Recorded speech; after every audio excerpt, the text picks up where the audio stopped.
ask Sarah? We'll let Sarah get back to her office. Morning, everyone. Thanks for joining us this morning for our May 12th meeting of this Charlotte City Council Small Business Recovery Task Force. We're glad you can be here. We have a lot of information to share with you.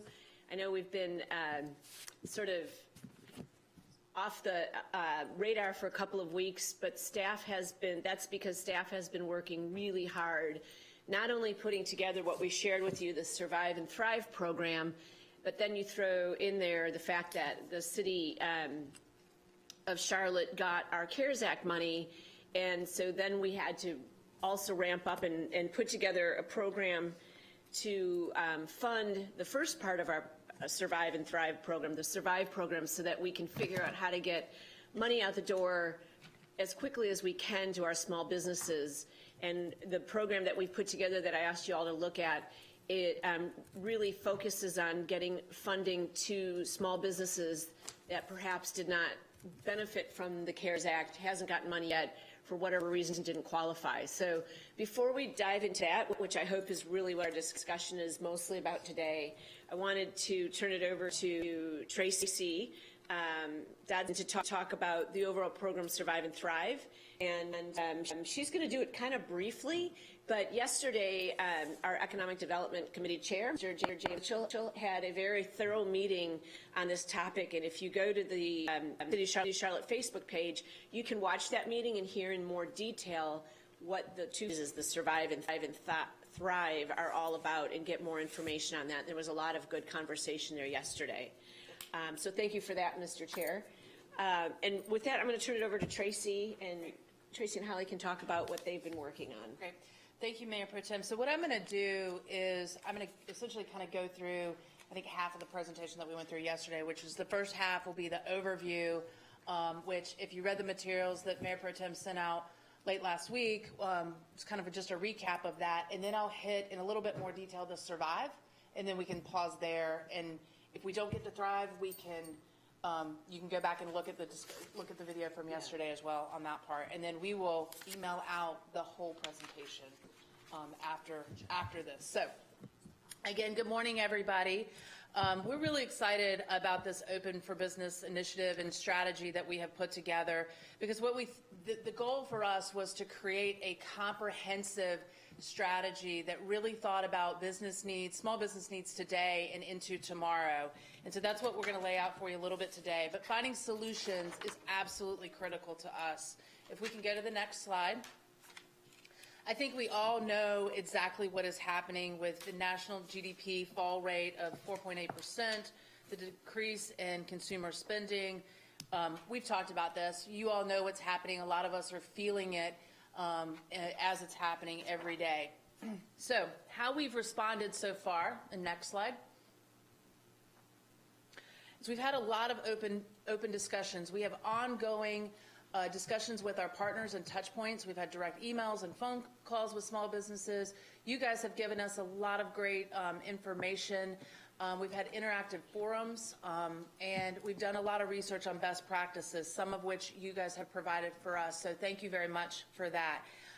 We're continuing to do the research and the open discussions and all of that, and that will continue to evolve what this larger initiative is. But this is just where we are to date. If we can go to the next slide. What we've heard, obviously access to capital is the biggest thing, reopening best practices, networks and collaboration, branding and marketing. Everybody wants to be connected right now to find the right local solutions for some financial support and reopening best practices. And also, we've heard loud and clear, branding and marketing for their businesses as they figure out how to pivot. And the Open for Business initiative came out of a request from Original Small Business Forum. So we're building on that. And you can see in this slide there's a couple of quotes. One was for having more live Q&As, and the other one was this brand to unite and inform all of our small businesses here in Charlotte. So what we've done is so far we have the Open for Business brand, and that is an icon and solidarity around small businesses that we can proudly display, and the intent was that it was going to evolve. This is how we can tell people that we're open for business. We've also launched weekly mentorship series where we focus on different topics in an interactive dashboard that I mentioned just a second ago where small businesses can so I'm going to go through these quickly. The mentorship I mentioned will continue. We had one last week on digital marketing. We have one today on best practices for reopening. That will get launched into this this dashboard that we're talking about for Open for Business. The next one, Open for Business dashboard. And we'll keep growing this, but this is intended, again, for businesses to say, I'm open, this is the type of businesses I'm doing, and we can all, as businesses are pivoting, we can find each other. The Micro Business Relief Fund, as you know, that was $1 million for grants for 5 and under businesses, 5 and under employees for businesses. We intend to, at a minimum, hit 100 businesses. We have received 327 applications to date, and we are reviewing these now with the intent of getting money out very soon. Now moving into the Survive and Thrive. This is an evergreen initiative to help businesses survive in today's new world and thrive in whatever comes next. It's really, again, important to us that we have a comprehensive strategy. It's critical now, but we also want to come out stronger, and we won't if we don't think about what's tomorrow. So what's next? I'm going to walk you through the Survive piece. This is a quilt work of initiatives and strategy that considers survive today and long-term success. We don't have to implement it all day one, but we can't separate these out. Next slide. And this is what we sent to you all. We have tried to divide this up into a couple of different buckets, and I'll go into more detail on these in just a second, but then also demonstrate how they will evolve. And so the Open for Business website eventually evolves over time into a broader platform. Our ecosystem support will remain throughout, but evolves into more about the innovation and how our community is together. Access to capital stays the same, but maybe it looks a little different on the Thrive side. And the same thing around workforce. These are our 4 major areas. This slide you received as well. I think it's important to say that there's specific initiatives that are under here. We don't have any pride of authorship in these. These may grow, they may evolve, they may change. That's all open for discussion. I think the important thing that I continue to reiterate is the importance of having this comprehensive strategy. Pieces can move around, but it's important that we have this overall strategy. Now let's go into the Survive in a little bit more detail. So the Open for Business website, and it's important to acknowledge this is phase 1. And on Friday, we entered into the first phase of reopening our state economy. And some small business owners are likely experiencing some level of uncertainty. And it's almost like you're starting from scratch. And some lessons and strategies we've learned over the years of entrepreneurship might not be as effective in a post-COVID world. And that's why we're introducing this website as a space exclusively for small business owners to find resources and connect with fellow entrepreneurs. Phase 1 of this is the website, launching at the end of the month, that's in May. We'll list active opportunities to secure funding, capacity building resources, a lot of partners out there, to help businesses rebound stronger than before. Also, as we reopen, confidence in the marketplace will be just as important as capital. Customers and employees will depend on small business owners to create a safe environment. What are those best practices? And let's get them out there for our community to access. We will also explain how the city's keeping bus and light rail clean and comfortable for riders to return. So all of that, again, is connecting our partners and small businesses together to build the consumer confidence and also resources for survival. The phase 2 of the website is building this out a little bit more. We'll take more resources, and we want to make a network of small business owners and organize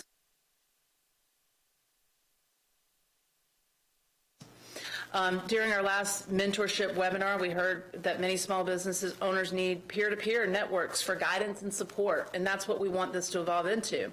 Phase 2 of the website, which will be in June, will introduce a space where we promote those trusted community networks and establish one of our own. And we will leverage relationships in some of the brightest minds in small businesses to share their expertise and ideas and give inside look on how they're pivoting to meet new demands. Next, our ecosystem and partner support. There's so many great things that are happening in our community with people coming together to help. Whether it be in small business resources, but then also in our workforce partners. And we want to talk a little bit about how we think it's important to support these partners. This is the fastest way, I think, that we can offer more resources, not trying to recreate the wheel, but supporting our partners that are out there. And next slide. The existing partner grants, and as I mentioned, supporting our partners that are out there. We're fortunate to have a strong coalition of small business resource partners that work together to support our small businesses in the community. Obviously, COVID-19 has placed a financial and staff resource burden on many of these partners, and they are trying to grow capacity. A couple that we would propose supporting is Ready CLT. They are working on the ground and digitally with small businesses as they start to reopen and pivot operations to restore customer confidence. Central Piedmont has their small business rebound program that leverages MBA talent from top universities such as Stanford, Duke, UNC, and Clemson to assist small businesses with general strategy and business model redesign, finance, and cash management plans. The Women's Business Center and Prospera to expand their one-on-one counseling operations and other small business support programs. And we're sure that there are many other partners out there, and we want to quickly establish a process for taking in potential other partners and then vetting them, making sure that it works in light of our stimulus dollars, and really trying to help support those, and so that we can get as much support out there into the community, and so we can build the capacity to support small business faster. We are right now setting up different vehicles to look at how we can vet potential partners. We have some partners that we already have a history of supporting, and so that's probably a little bit easier than potential new partners. But I think that it's important that we have a system in place so we can understand this timeline and stick to a timeline very clearly. Business-to-business grants. This is a little bit of a different idea, but what we were proposing with this is there are small businesses out there that can actually offer support to other partners. I'm sorry, next slide. Thank you. We've been collecting data on small business needs and have found that the resource needed can vary based on experience. And so to meet small business where they need it, we're proposing a grant program that can provide grants to assist with things like digital marketing, financial planning, accounting, and coaching. And that there are our local businesses that provide this service to other small local businesses. And so it's that business-to-business grant idea where we can support each other. Moving on to the next one, access to capital. We absolutely hear you, and getting money out the door is critical.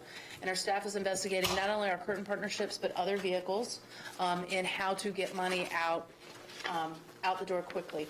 Again, I think I have to reiterate, it's that broader strategy we need to adopt first, and then we are ready to hit the ground and already working on what are the vehicles to implement as fast as we can on some of this. So with that, our micro business grants, as I mentioned earlier, we already have $1 million in micro business. That's 5 and less employees. What we would propose is expanding that. It would change. We have to get the current money out the door because it's CDBG funds. But then expanding that with some of the COVID stimulus relief funds, and give priority to micro businesses that have not received federal, state, and local funds. Good. But also expand it to citywide and take the corridor geography out of it. And then also look at businesses that have 2 years of tax returns and show evidence of a negative financial impact. The guidelines around the CDBG funds were a little bit more stringent, and so we kind of want to make it a little bit easier on this next round. The next one is small business grants. And this is deploying critical small business financial relief. And this would provide grants up to $25,000 to businesses with 6 to 25 employees that can demonstrate negative impacts. The 6 to 25 employees represents the second highest percentage in the small business community. Again, the geography would be citywide, and we would give that same priority to businesses who have not received federal, state, or local small business loans or grants. Moving on. So workforce rapid response. With an estimated 20% of Charlotte's workforce out of a job, we will leverage partnerships with workforce and career development agencies to rapidly retool our resident skills for jobs that are available today. And there's 2 areas in this I want to go over. The Charlotte CLT Career Pivot Boot Camp. And this is really thinking about, it's easy to kind of explain, we can launch it pretty quickly. It's going to hit the highest targeted areas that are hiring today, and it is your basic identifying transferable skills that we can do quickly. Resume readiness, social media presence, learning about different industries, and career opportunities in Charlotte. So think about it. It might be somebody who has worked for a decade in a restaurant, might not understand how quickly and easily they can pivot to a job at a call center or somewhere else. And we want to be able to help them, give them the tools very quickly and efficiently to be able to pivot. So essentially starting up a virtual boot camp. And the last one is job placement coordination. So it'll be an outreach program with local companies to identify future job growth. And this partnership would be with CELC, the Charlotte Executive Leadership Council, to find out the future of work. This effort would result in guaranteed job placements for training programs. It is critical work that our team will do to ensure a successful workforce strategy. And again, our focus on the workforce training is the training part is critical and very important, but making sure somebody has a job is just as important in that. And so we have to connect both sides of that. So I ran through very quickly on the survive piece and kind of what we've been up to. I'm going to pause for a second. If we have time to get to the drive, we can, but I know that you, Mayor Pro Tem, wanted to spend some time talking through some of the survive pieces. Yeah, and before we do that, I just want to say again, thank you, Tracy, and to staff for putting that together. It's really comprehensive, and it's great because we can pivot and we can adjust as needed. But the execution of the first part is really what we wanted to talk about today. I wanted to see if Mr. Mitchell had any comments that he wanted to add based on your meeting yesterday or some of the partners you've talked to. Mayor Pro Tem, no, I echo thanks for staff for doing a great job, and I just want us to focus on the survive part because that's getting the cash out to the small businesses as soon as possible. Great. So you all got a copy of a spreadsheet, and that really is meant to be a template that we can refine, and that's what we wanted to talk about today, is to refine a strategy that we can then, staff can take and they can work on how to implement it. But we identified the buckets, and Tracy explained the idea behind having a partner support, the idea behind the rapid response workforce support. The agility fund is really to have it there in case there's things that we haven't thought of and we need to react to something else that comes about. So we want to have a little bit of a cushion there. What you have in your spreadsheet, I think as of this morning, was $20.2 million. Don't focus on that so much. The original idea was that we would, of the $30 million that we have, we would do $20 million initially to get it out the door as soon as we can. But even having said that, partner funding, things like that, probably, that's not what we really mean. It's the micro grant, small business pieces that we want to move on as soon as we can. That allows us then to put out another $10 million perhaps later in the summer when small businesses say, okay, my landlord gave me a grace period, but now I have to pay, or my suppliers had extended my payment terms, but now, the amounts are due, so that we have the ability to then put out a little bit more later on. That's all something that we really need your feedback on. Does it make sense to do that? Does it make sense to get more out immediately?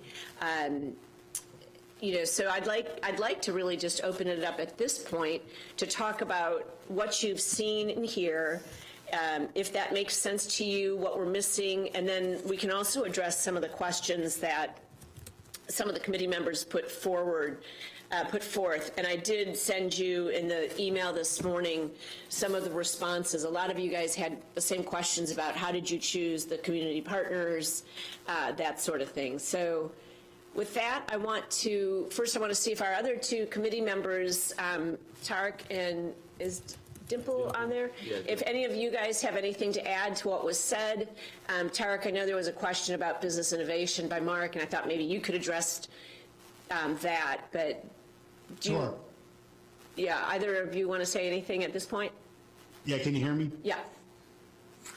So I think it's fine for us to use everyone's time wisely today and go deep in one area, and clearly Survive probably makes sense, but I definitely want to encourage everyone to go back and watch the Economic Development Committee meeting, where Tracy and team went into the Thrive, the second part, because while this will be the best use of everyone's time now, I have a very strong feeling after working for the last several weeks with staff, with many of you in the community, that these numbers, while they seem big, are not the kind of impact that is going to rise all boats, right? It'll do good for some, but our balance sheet is not capable, like the federal government or even the state government, even with this behind it, to make the massive impact that's going to just change everyone's lives. That's going to be able to make small business all of a sudden recover. So we have to be smart in how we spend that. So clearly having these programs that we're going to talk about and the grants for the Survive is important. I just want to emphasize the programs in Thrive provide what we've been hearing from a lot of these businesses, what Chad and the others out there have been hearing, which is it's not just money. It's also like, well, all right, I've got to pivot my model and go touchless payments. Or I'm now Manolo's Bakery that is delivering bread rather than having people come in. What's my e-commerce platform going to look like? And they legitimately, with 3 or 4 employees, aren't able to sit there and say, okay, yeah, these are the top 3 vendors I'm going to go with, and I'm going to choose this one, and I'm going to be able to deploy it. So I'm not underemphasizing the importance of those grants that are going to be there to help them integrate and implement those technologies. What I'm saying, though, is a lot of the smallest businesses expect us to come to the table and say we curated, whether it was with a partnership with CFH and the North Carolina General Assembly and Techstars, or whether it was something else with Plug and Play that we're doing, to say, here you go. Here are the best things that we've brought to you that we've vetted as a community, and you can utilize that. You can use that in order to very, very quickly pivot your model and focus on your client base, not trying to figure out a new world of technology or of operations. Yeah. And I think the same thing goes on the workforce side. That workforce is so critical, and you'll see that in that mid and longer term Thrive side, which is we've got to upskill and retool our workforce just like we do our small businesses, and we need to invest in those things too. So we're going to spend all of our time on Survive, which I think makes sense if we're going to hit this in multiple prongs. But today our goal is really to understand the macro while we focus on the micro and empower our staff to leave here today ready to execute, not ready to kind of figure out what kind of blueprint do you need to present us next week. We can't have staff and our leaders figuring out that. Okay. Thank you, Tarek. Dimple, you had a question.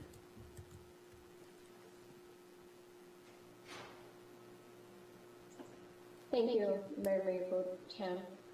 I have a question for Tracy. Tracy, could you pull up that slide where you have the Survive and Thrive phase? So how much is it allocated for the grants for Survive phase? I didn't catch that. So while they're pulling that slide back up, we did not intentionally make a recommendation on the grant program. What we have done are some of the other areas where we're talking about new programs we have allocated costs to, but I think that the discussion today is about the grant program. I don't feel that's something that should come from staff necessarily. That was more about through the discussion of the task Just a force. clarification there, Dimple. This is something that none of us worked on. I think Julie put this together on her own. So while it's a good stake in the ground to look at, this is just something to squint your eyes at. We have to figure that out as a group. That's what we want to do today. It's just a starting point. Right. Okay, I just wanted to make sure if there was a recommendation, because I cannot read this really small font slide here on my iPad.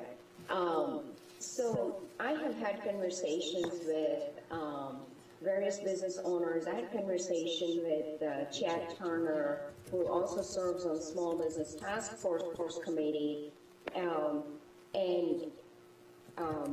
the recommendation that they would like to see is at least $30 million, because we are looking at a lot of small businesses.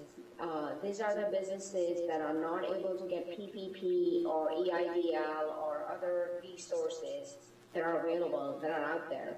So if we truly want to help as many businesses as we can, that are truly struggling, I think we have to make the survival phase grand in scope so that we are helping as many businesses as we can.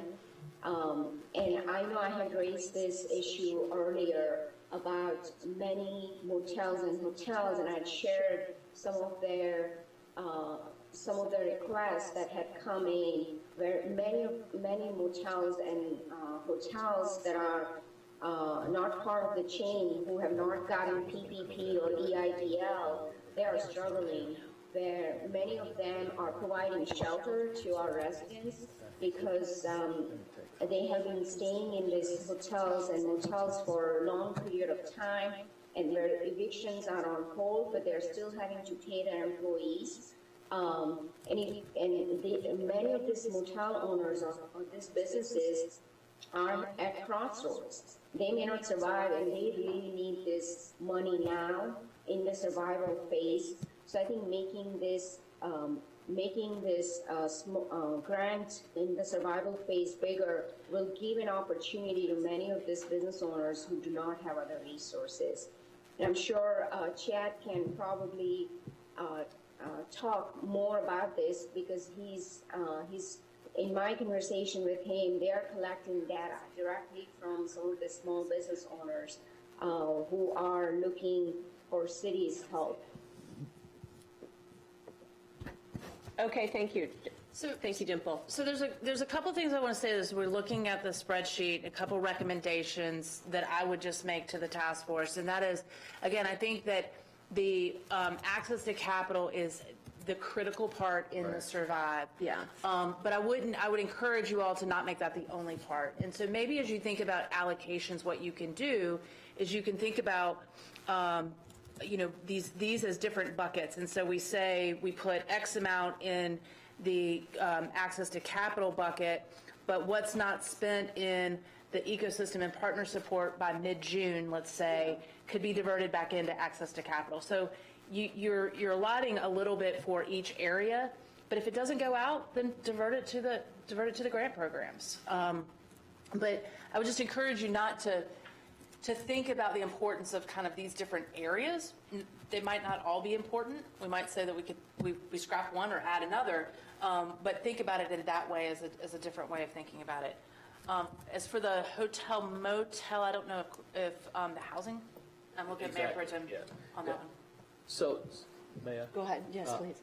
Mayor Pro Tem, so committee, there was a conversation with Councilman Graham just trying to get clarification that we thought part of the funds that were allocated to the housing, that Councilman Graham was going to allocate and address the hotel. And so, Councilman Ashmere, I'm texting Councilman Graham to make sure that I'm being accurate. But I think there was some discussion that the housing will cover that need that we've heard loud and clear for some of our hotel operators. And just for the committee to know, what James is referring to is that $20 million of our CARES Act funds has been allocated. And again, the council has to vote on this, but the idea is that $20 million would go towards housing. So we're hoping that committee will address that particular need. Mayor Pro Tem, would it be possible, I mean, I think I read it in the Business Journal things, but can you break down for the committee what the allocations were? I know what went to this and the 20 million to housing. What the total figure that the city got and where the allocations have been assigned right now for City Council to approve? So, sure, Vinay, thank you. So the city directly got $154 million. That is separate from what the airport got and what our transit system got. With the airports across the country and transit systems got an allocation of CARES Act money that can replace revenue lost. That's not what our $154 million is. We have to address, so we can't replace revenue that we're losing as a city, sales tax revenue, whatever. We have to use it for COVID-related expenses, and we're splitting ours into housing and small businesses.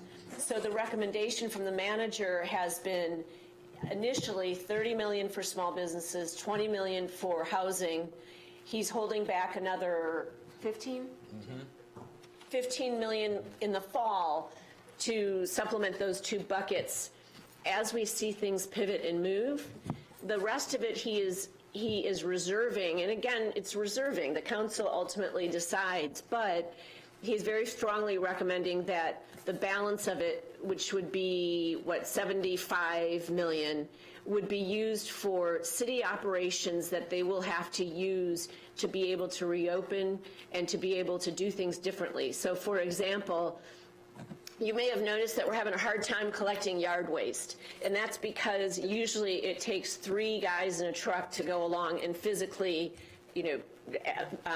handle the yard waste, whereas now we're using what they're calling one-armed bandits. We might have to go to a different collection method going forward and have to buy individual buckets, which some people do have, for yard waste. So we could use it for something like that. We could get trucks. We could use it to buy smaller vans for our public transit system so that people can be more distance on our buses, but also our smaller vans for special transportation services.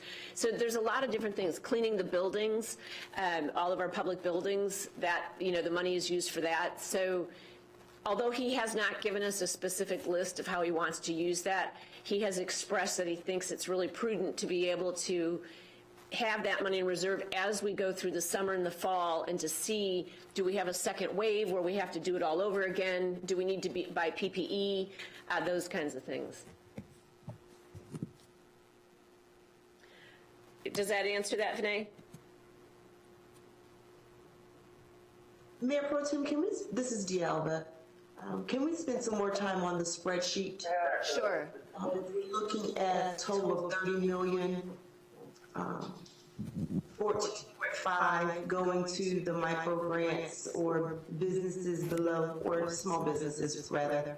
A few reactions. The first is that I appreciate the work that's done. I agree that it's very comprehensive and very thorough.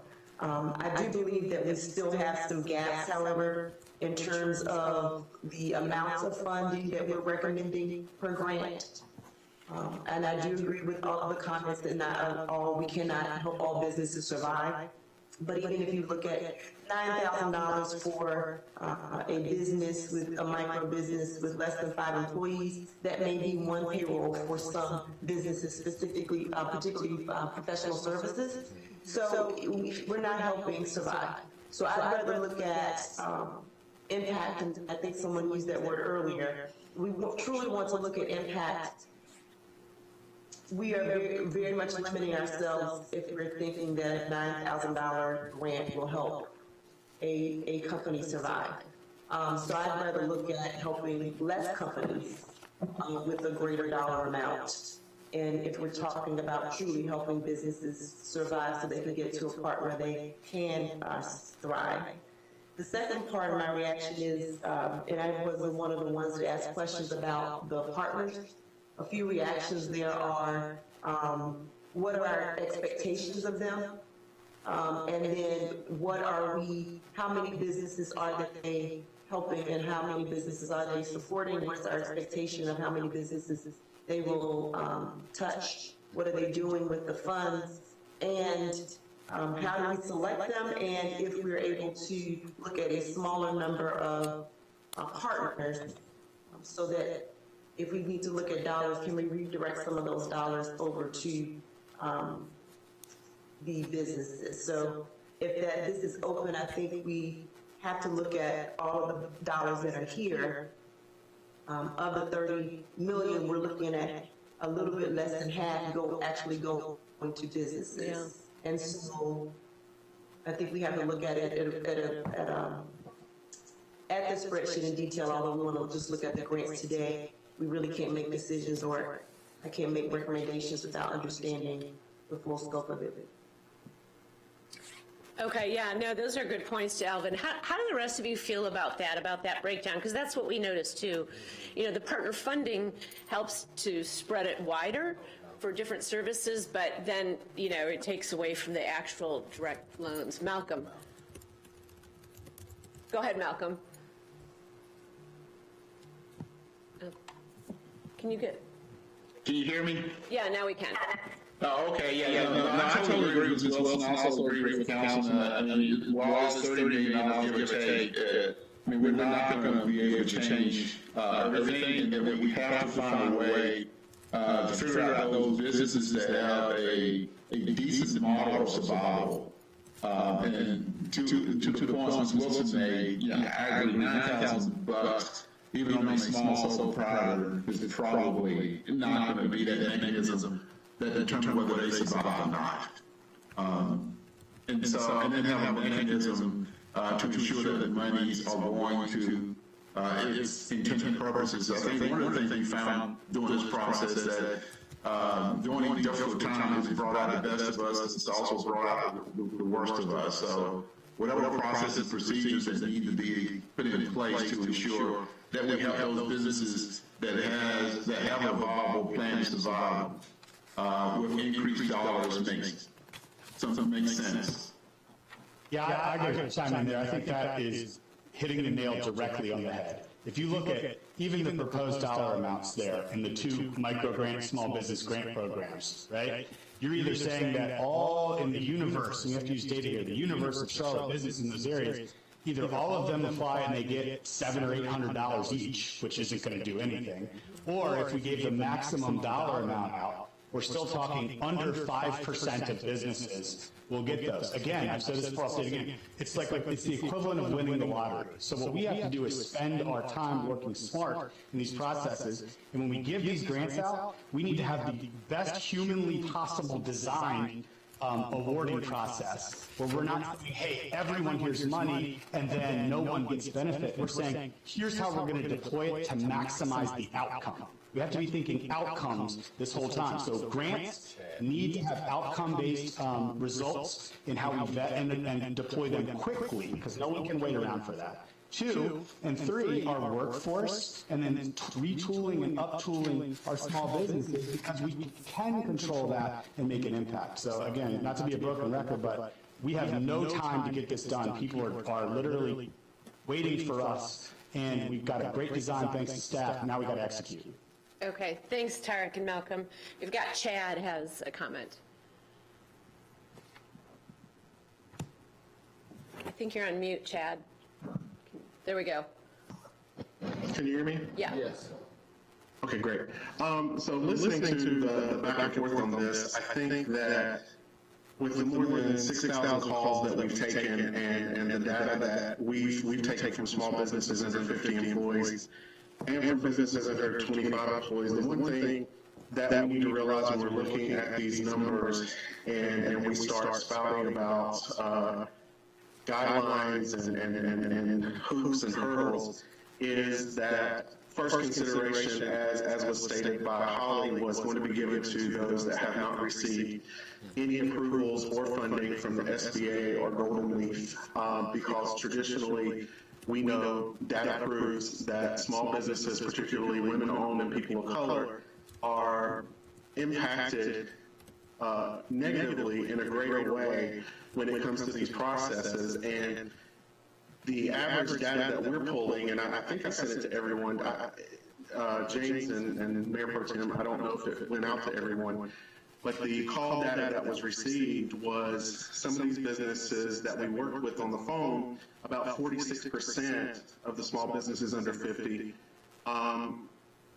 the total was between $7,500 and $10,000 that they needed to sustain through a 3-month period. And so I would disagree with my colleagues on the line, just because boots on the ground, speaking to 6,000 of our businesses, this is the data that we're pulling and what information we have, and we know that these businesses have had little or no access to funding from the SBA or the Golden Leaf Fund, and they're just trying to maintain utilities, keep their buildings in place. And Chad, just to add to that, I've had feedback from, and I know the mayor has said this too, has talked about sole proprietors who, somebody who rents a seat at a barber shop or at a beauty salon, they might just need a couple $1,000s to pay rent for a couple of months to get through. So that's why the number was skewed a little bit lower for 0 to 5, because a lot of those folks are sole proprietors. So, but this is all great feedback. Yeah, correct. I think that you're correct, Julie, in that I know that it was mentioned that this could be wiped out with one payroll. We need to remember that most of these small businesses have been shuttered, or they have went to reduced hours, and they've not got access to any type of funding in most cases, and they're at the end of the line for various reasons, which is why Holly mentioned that we would look at alternative documentations and things like that. And you're correct that, for instance, 2 days ago we spoke with someone who has a 2-chair barbershop that also does nails, and they've been closed through the mandate. And just to maintain their building and product and make sure that they're ready for opening and they're able to sustain through that end, they only need $1,400.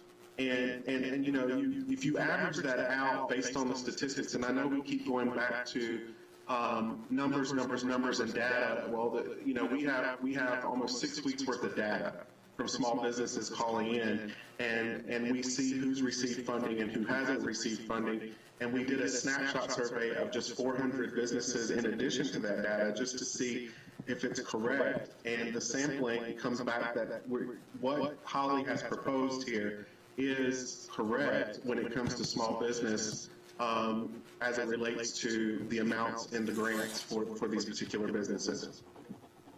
Thanks, Chad. Sarah, did I see you put your hand up, or did you have any anything to add to that? Hey, I totally see both sides of this argument.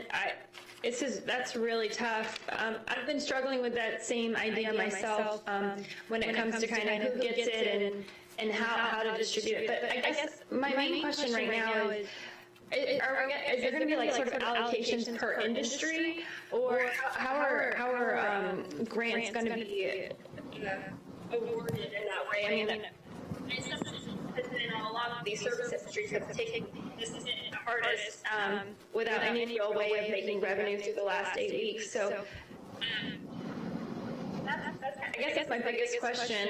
I think I'd have to see the data to make assessments, because I think Chad makes an excellent point, and clearly he's talking to people every single day, and it's a really good point on that. And just to clarify, I don't think there's an argument. I think what's been presented is very solid and is accurate. The point is, how do we take this and make it better? And that there are still gaps that are there that are, for some people, this will still leave some people out. So how do we look at all the data that's here and make sure that we're optimizing the use of funds so that we can make the greatest impact for the greatest number of businesses that we can, and also focus on long-term outcomes? Okay.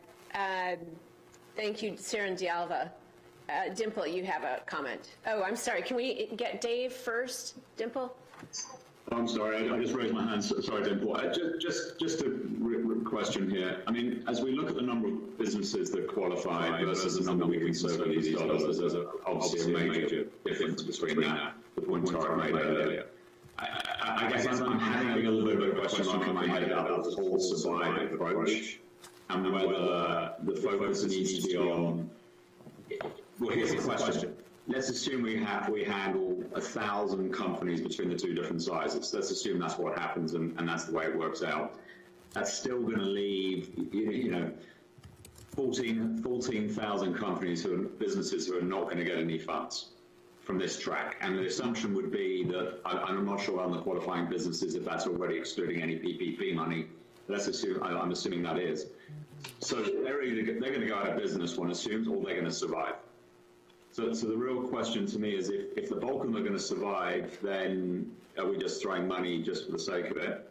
And if they're not going to survive, is the focus really on helping the people who are coming out the other end of this process? And that's where we should put more of our energy versus throwing a small amount of money at a small number of businesses and not necessarily having a material impact on their employees. Because ultimately, I care less about keeping a business going. I care about the employees of that business. Because that's what worries me. It's basically the people who are employed by that business, the owner themselves, and the people they have. And so I just worry that either this is going to make I don't know how this makes a material difference on the survive, I guess is where I'm getting to. Mm-hmm. If we done 154 million, I might buy into that, but I'm not sure I do when we start talking about 500 businesses. So I don't be negative on it, but I'm just worried more about the other employees and the other businesses, because if this doesn't work, what happens? Yeah, that's the hard part. Sorry, Dimple? Did you have? Yes, what I hear is the needs will be different based on the industry. So I know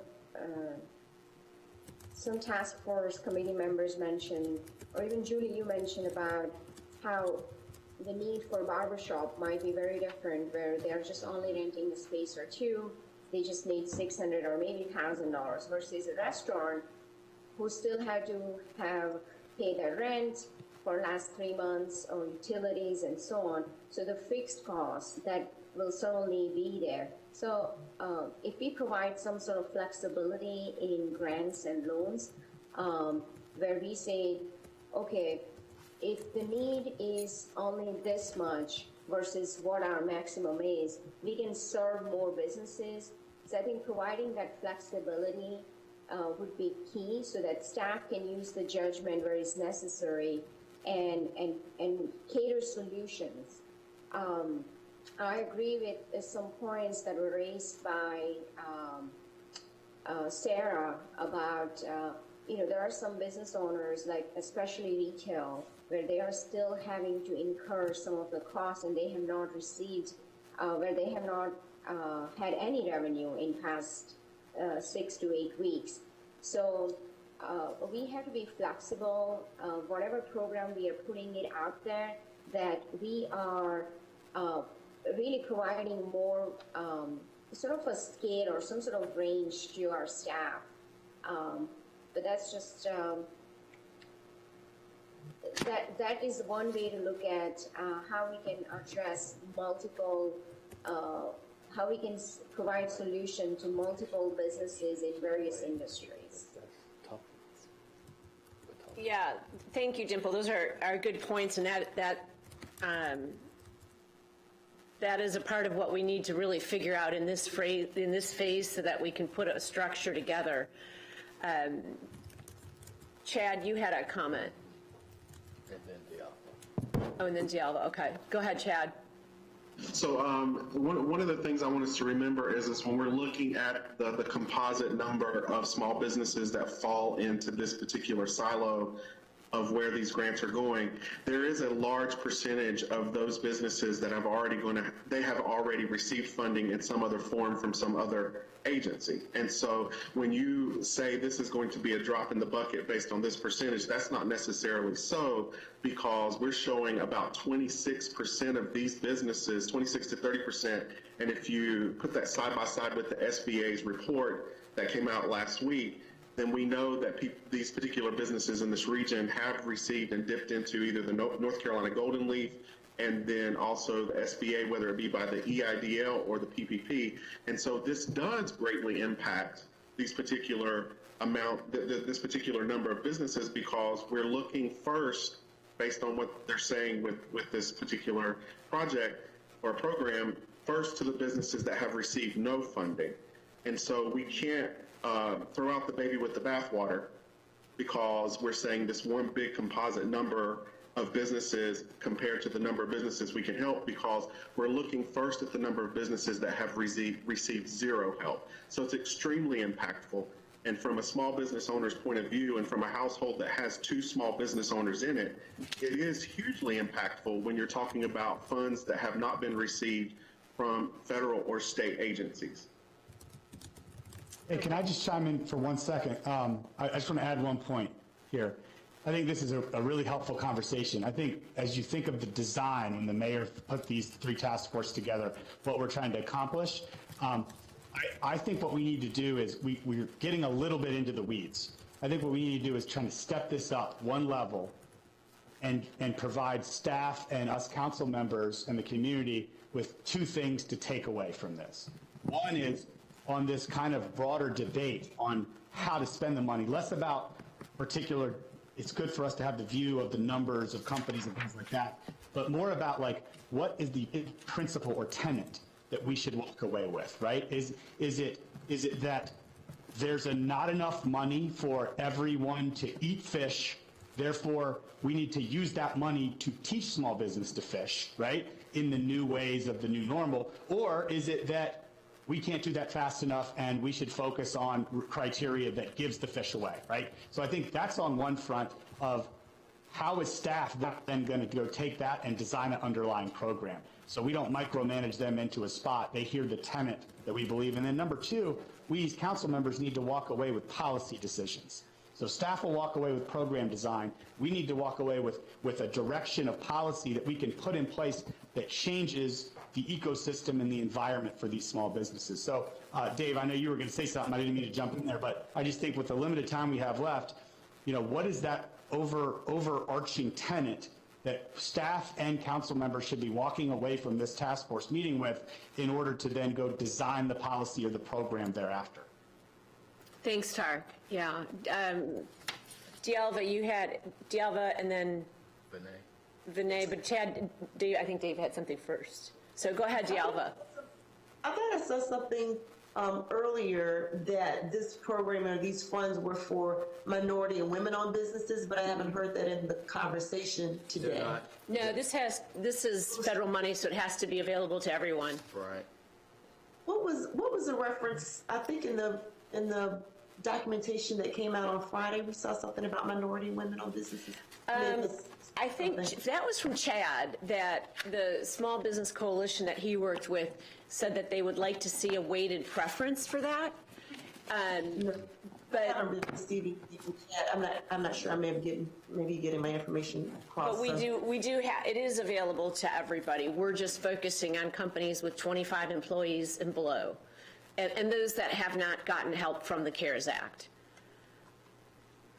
So we have a couple minutes left. I think, Vinay, you had a comment, but I think to Tarek's point, we really want to leave here today with some marching orders, if you will, on how do you take, and again, Tarek is right, I just threw the spreadsheet out there as a fungible spreadsheet that we can go back and hit it again with different criteria based on what our overarching thoughts are today with how you want to move forward. Vinay, go ahead. Yeah, I mean, it's a great conversation, and I agree with what Tarek said, right? We don't need to get in the weeds. This is the funding we have available. Let's get it out there to the people that truly need it. Mm-hmm. And I think somebody talked about, I don't care about the businesses, but I care about the employees.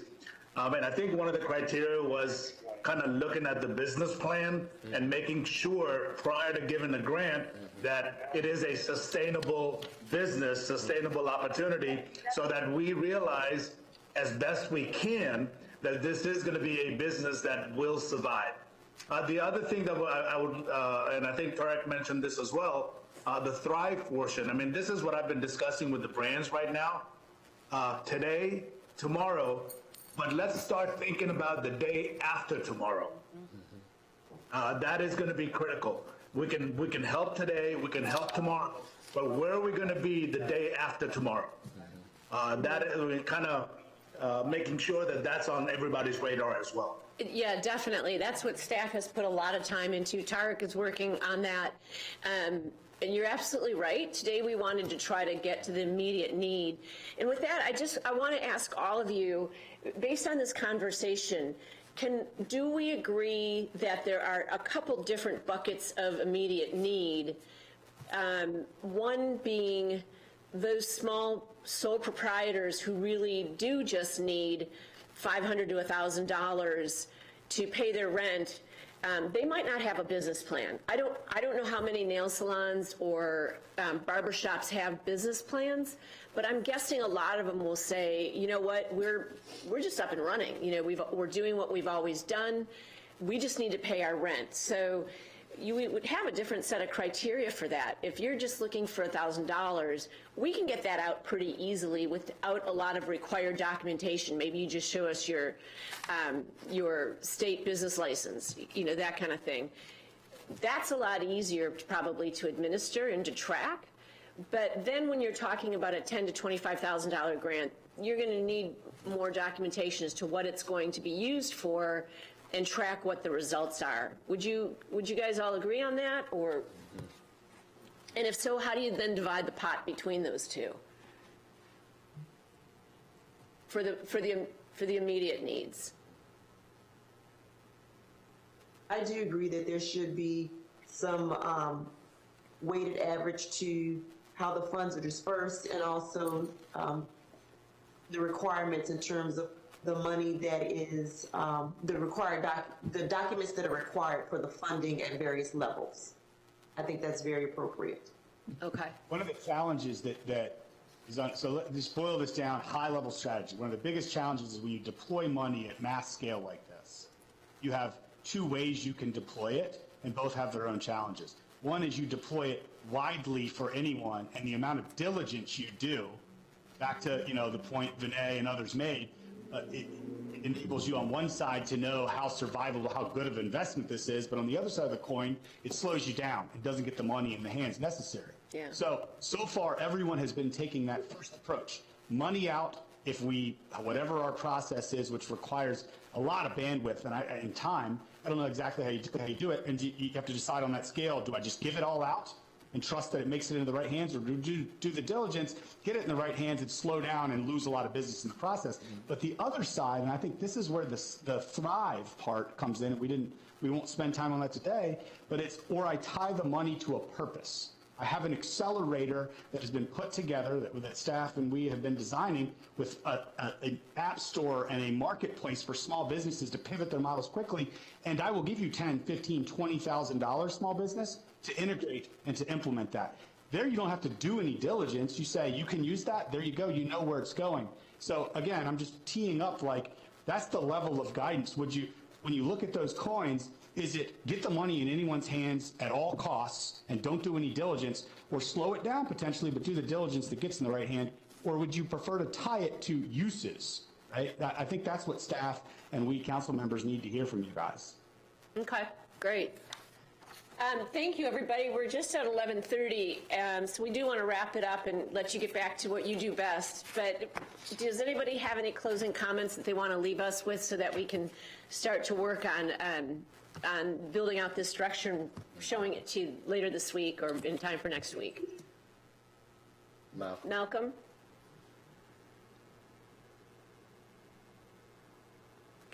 We can't hear you, Malcolm.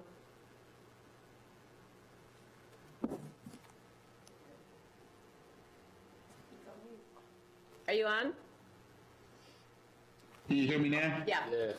Oh, okay. The final comment that I would make, I agree there should probably be some threshold of diligence, and whether it's 10,000, 15,000, and really making sure that these companies that are requesting this monies don't have any other access to capital. Yeah. Is what I would say. Because, like I said, we've seen through PPP that a number of companies has more access to capital than you could think of, and they were just taking advantage of the system. Right.